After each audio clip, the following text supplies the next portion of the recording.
Сәлем достар, менің атым Ахмет, мен өте ақылды баламын.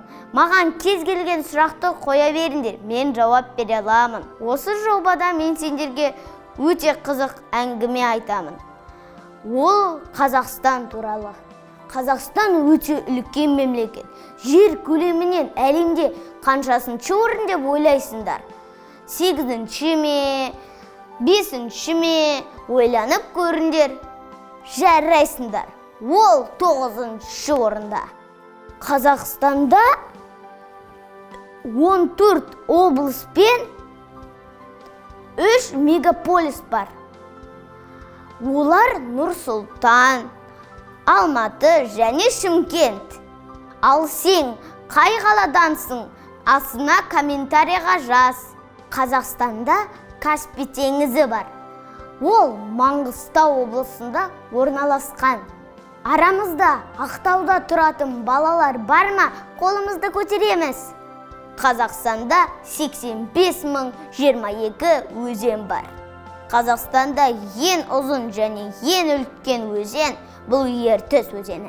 Ал сен жүзе аласың ба? Мен жүзе аламын, бірақ қатты терең емес. Ал сенің ауылында немесе қаланда қандай өзен бар? Соны да астына комментарийға жаз. Мен міндетті түрде оқимын.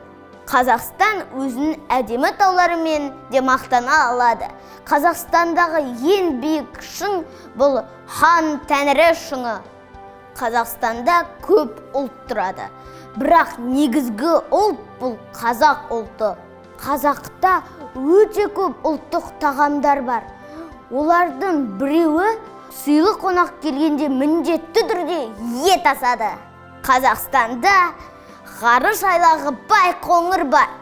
Ол жерден көптеген адамдар ғарышқа ұшқан. Қазақстан алма мен қызғалдақтардың отаны. Бір қызық айтайын ба? Бізге саяхатшы келіп, Голландия еліне біздің қызғалдақтарды алып кетті.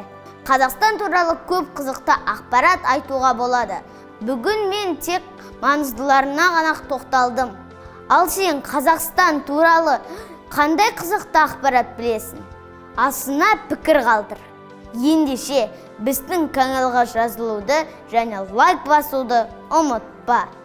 Сау бол, досым!